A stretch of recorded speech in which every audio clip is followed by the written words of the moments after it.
All right, guys, what's going on? Pretty good race last episode in if I can remember, in Canada, yeah.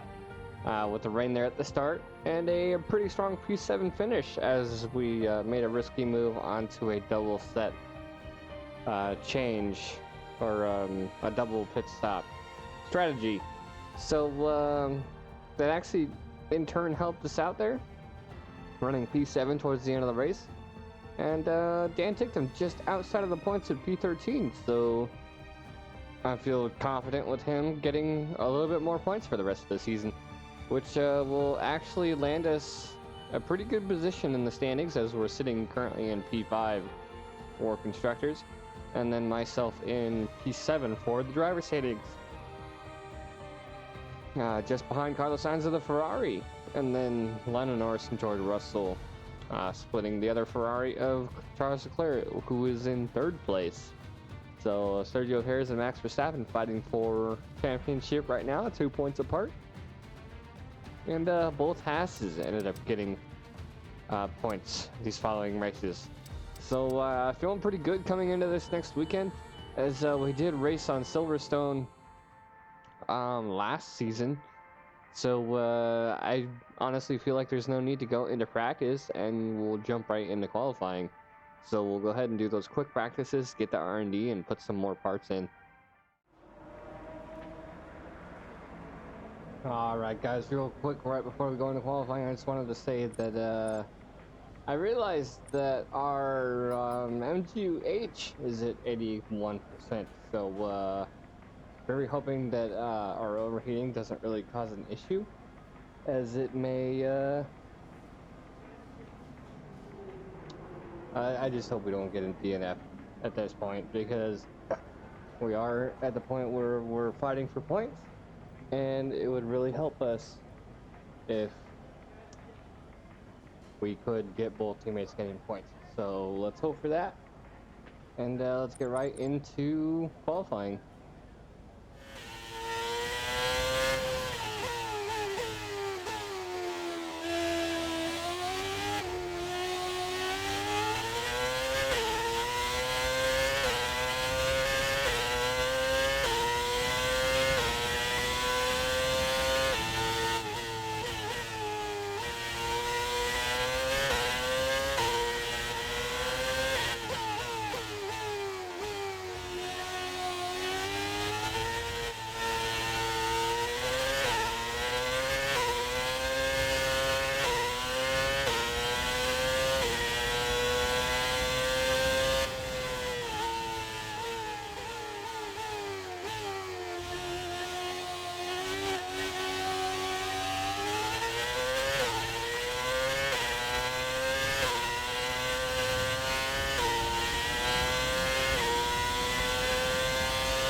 Alright, so we didn't make it through qualifying one. Lando Norris leading the McLaren, Sergio Perez and Charles Leclerc falling behind in the top three.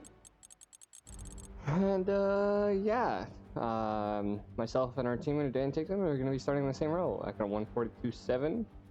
And as you guys can tell by the rain in qualifying, it really didn't help us.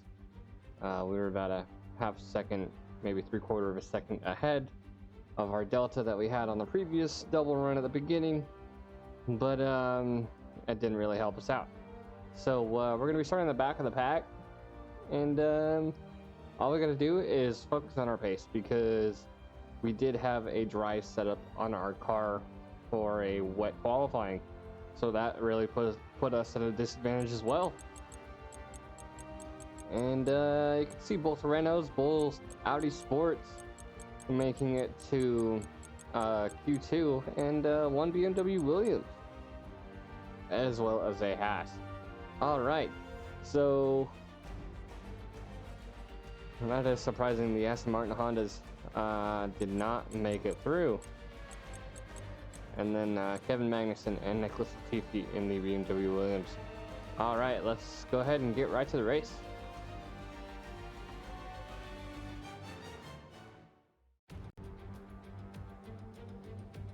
Welcome along then to Great Britain and the Great Silverstone circuit for today's Grand Prix.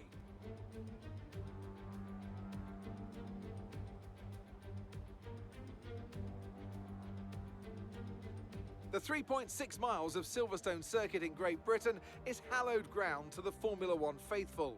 We have 18 corners that wrap around this former World War II airbase and some good passing opportunities at the end of the DRS zones. Before we begin, let's take a quick look at the grid lineup for today's race. Lando Norris will lead us away from pole position, and the smooth operator Carlos Sainz completes the front row. As we continue through the rest of the grid today, we have Gasly, Ocon, Lance Stroll and Albon, Mick Schumacher, Tsunoda, Zhou and Oscar Piastri, Leclerc, Russell, Max Verstappen and Perez, Hamilton, Ricciardo, Sebastian Vettel and Valtteri Bottas, Johnson, Magnussen, Latifi and Daniel Ticktum. It's almost time for those 5 red lights to go out then. Let's see who can prevail today. It's race day yet again, and joining me for a chat is Anthony Davidson. And our racers are certainly in for a rough day today. What will you be watching out for as they head into turn 1? Well, the start of the race is always one of the most nerve-wracking parts. You have to hope that everyone is able to get off to a clean start, and this is possibly the trickiest part of the entire race. So many drivers in such a small space, and finding your braking point into turn 1 as well. It's a testament to the driver's skill that there aren't more incidents.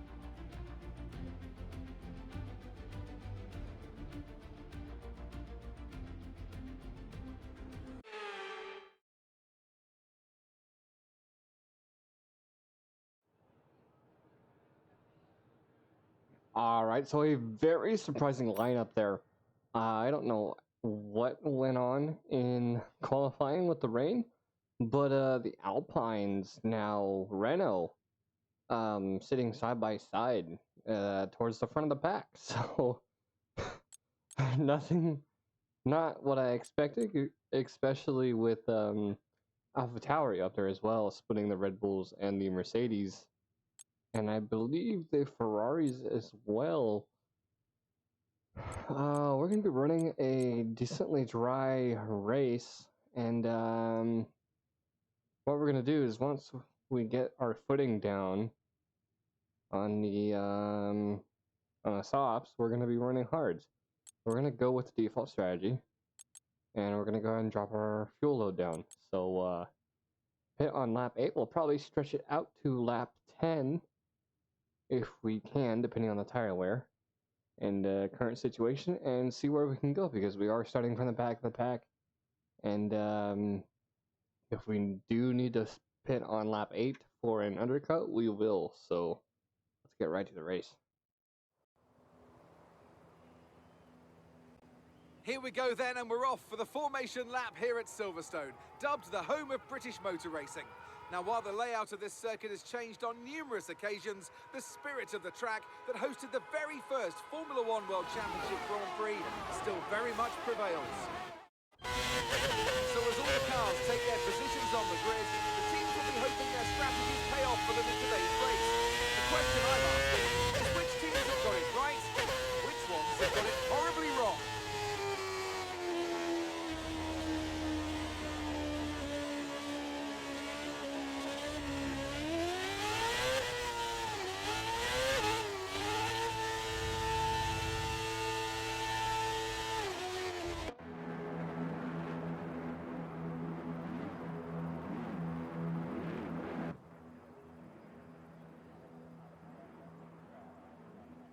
All right then, lining up here at the grid, and the video here was a little bit laggy, so the lights are a little off, but we are off. Lando Norris, Carlos Sainz, Pierre Gasly off to a good start. Carlos Sainz taking the lead there, coming up to turn 1 as we're trying to fight for position against Valtteri Bottas. Going a little wide there, and trying to avoid as much contact as possible, as it's actually a lot more fast-paced than I thought it would be, as we're trying to take the outside turn here.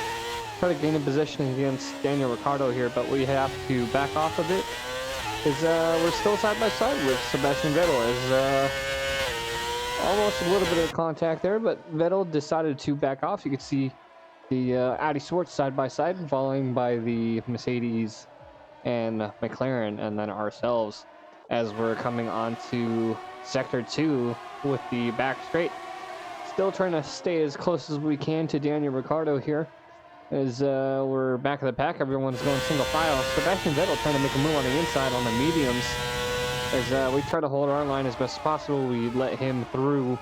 That way we don't cause any more damage than we need to. As we are coming through Maggots and Beckett's, we try to hold our line as best as we can. As Kevin Magnussen is starting to catch up to us. But we come out of Maggots and Beckett's into Sector 3. And trying to see if we can make a move on Sebastian Vettel. But try to make a move on the inside, but we have to back off. And going a little bit wide there on that far left side, going over the curb. But we do manage to try to make another move. Almost a little bit more contact there on Vettel, but very risky, very dangerous moves that we're trying to make here. As we have Kevin Magnussen on our tail to round out the end of the first lap. A very good angle there, and I can already tell, even through practice and qualifying, that this is a fast-paced race here at Silverstone, especially with how much of a difference it is between now and then our vehicle performance from the last season. Moving on to lap 3, we finally managed to catch up to Sebastian Vettel here in Sector 3. And we're coming up through these last few corners as we go a little bit wide once again, and we make a dive bomb to the inside corner. Almost coming in contact with Daniel Ricciardo, and rounding out the rest of this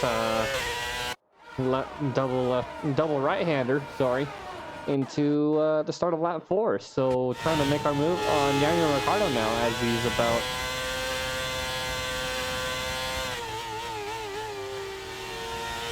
moving on to lap 4 now. We're finally trying to make a position as Zhou and Ricciardo are fighting for position. Daniel Ricciardo on the outside, trying to file in behind him, trying to free up into his gearbox, push him out of the way, move on to the inside lane. As we see the gearbox of Lewis Hamilton pushing Daniel Ricciardo out of the way, going a little bit wide there on the last corner. As Zhou Guanyu lost 2 positions potentially with that fight for a position, and we try to capitalize as Daniel Ricciardo still tries to make a move on us, but we're still managing to hold off on him as we have a soft set of tires. So feeling pretty good as we get DRS from Lewis Hamilton, and finally moving on to lap 8 as we're trying to make a move on him and George Russell, but in turn we do have to end up going into the pits. So it is our time for a pit stop here. And what I didn't realize was that our MGUH was up to like 85, almost 90% right now. So our engine is smoking. It is partially overheating. There weren't really any issues. When I noticed this coming into the pits, I checked the heat and everything. But the car was running perfectly fine throughout this race. So my biggest worry was that that engine component that was up to 85-90% was going to give out on us, because we do have DNFs enabled for engine failures. And seeing the smoke coming out of this car for the remainder of this race kind of made me chuckle at how I was able to last this long. Usually when the car's smoking like this, it means we have to retire the car. But we're back down to P21 here in front of Daniel Ricciardo as we change over to the hard tires. Moving on to lap 11, our teammate of Dan Tatum actually takes a pit stop as well, as we're fighting for a position against Nicholas Latifi here in Sector 3 as we move on to the outside lane and take position on him. The next up is Sergio Perez and Charles Leclerc, who are actually at the front, I believe, at the start of this race. But they are still about 2.5-3 seconds ahead of us.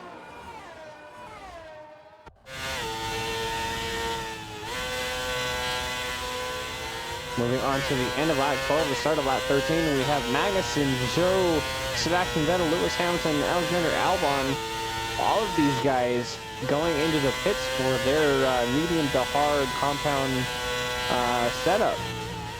And we're basically shooting up to P14 here, but at the end of lap 13, we're P14 right now. You can see a lot more people going into the pits. So we managed to shoot all the way up to P10, potentially P9, as we have George Russell coming out of the pits. We get a little hesitant here on the outside, and try not to come in contact with Russell as best as we could, as we do have the momentum on him to bump up into P9 behind Yuki Tsunoda here.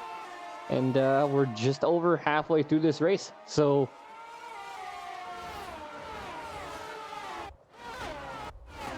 what I'm hoping is that we can withstand the rest of this race with that heat component without it giving out on us.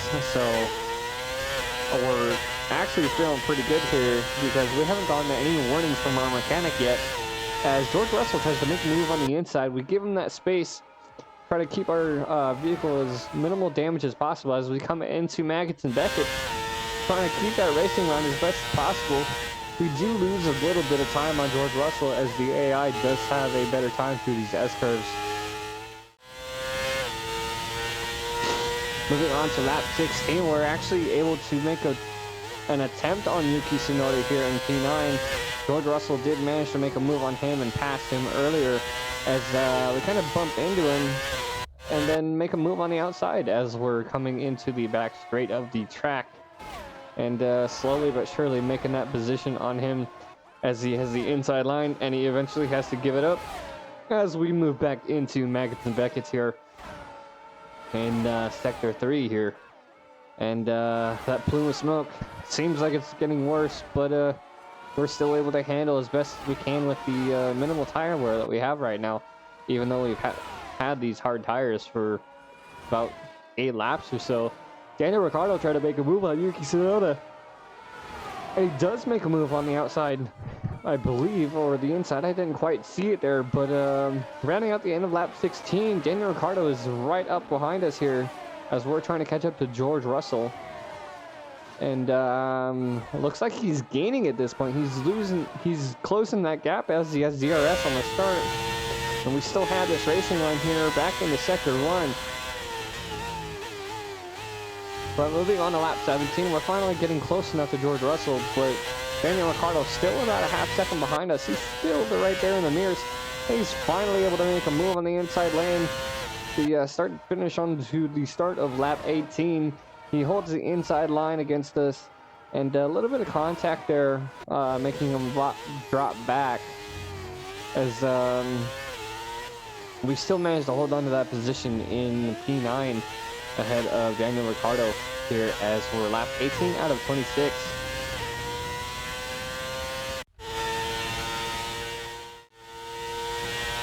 Alright, so rounding out towards the end of the race, we're still sitting in P9, coming through Maggots and Beckett's, and we're definitely feeling the tire wear at this point as we see Daniel Ricciardo in our mirrors here. We checked the timetable, and he's actually closing in on us here in the DRS zone, and he does take that inside lane. We didn't have enough time to react to try to block on the inside lane, and Daniel Ricciardo does take that position as we are about 4.5 seconds behind P8 of Pierre Gasly. And I didn't have the engine power to defend against Ricciardo because my mechanics basically told me at the beginning of lap 23 that we're having an issue with the engine. We're not going to have full output because of the overheating component.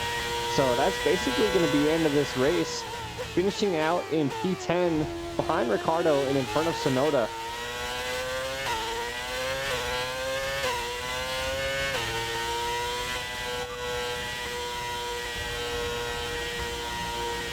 Alright, race over. Take care of the car on the way in.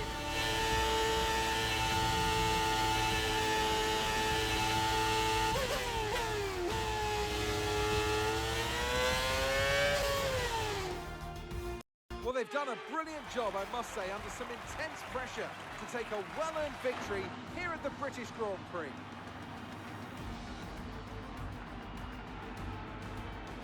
And Anthony, tell me, what was it that helped them achieve this success? Well, I honestly feel it was down to the driver and car today. I mean, we can talk driver skill all day, but if you don't have a solid team to back that, you're never going to get anywhere. When you hit that sweet spot of having both an excellent driver and an incredible car, that's when you see results like those we witnessed today.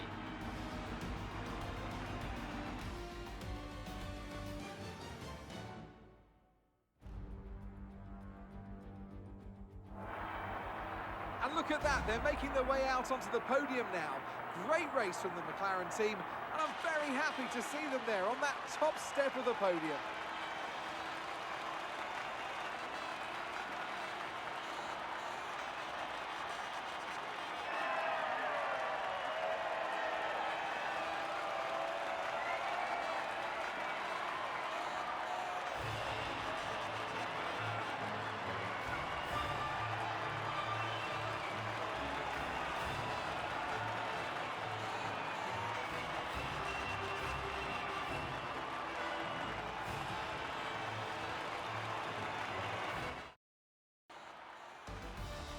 So let's see what effect this result has had on the drivers' standings. Today's performance means that Max Verstappen now owns top spot in the Drivers' Championship.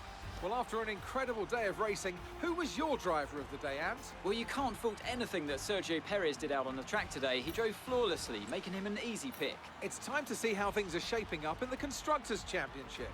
No change in the top spot then, but with today's points, their hold on that lead is getting weaker.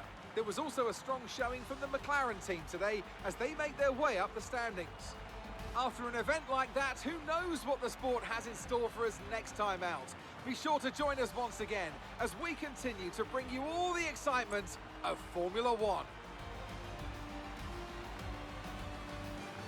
All right, so it's the menu being slow here this time, as we're still sitting in P5 for the constructor standings, and then still sitting in P7 for the driver standings. Max Verstappen bumping up to first, ahead of Sergio Perez by 3 points, and then Lando Norris bumping ahead of George Russell by 8 points. So we're still sitting strong in P7 for drivers. We're still trying to lead against Lewis Hamilton and Daniel Ricciardo, which is our current rival, as it was a pretty strong fight against him there towards the end as he took that position from us into P9. So yeah, that was feeling really good. We're gonna go ahead and go into the race director here, and it seems like a lot of the soft tire runners did really well. Lando Norris starting in P1, and then Carlos Sainz starting in P2, softs to hards, and I believe, yeah, they finished 1-2. They're the only people that finish in the proper positions from where they started, and they in turn had the other than Kevin Magnussen and Nicholas Latifi, they had the perfect strategy for this weekend. Very unfortunate for Lewis Hamilton. I now believe that is 3 DNFs in a row for Lewis Hamilton alone this season. Very unfortunate. But yeah, Audi Motorsport, Aston Martin, Honda, Renault, they were doing good. You could see Lance Stroll drop back there, and then Esteban Ocon finishing in P7 for 6 points for Renault. So yeah, Daniel Ricciardo kind of finished out in front of us on the points, but we're still neck and neck with him on the rivalry for this season. So hopefully you guys enjoyed the video. It was a very tough race, especially with the rain in qualifying messing everything up. So we will see you guys in the next episode.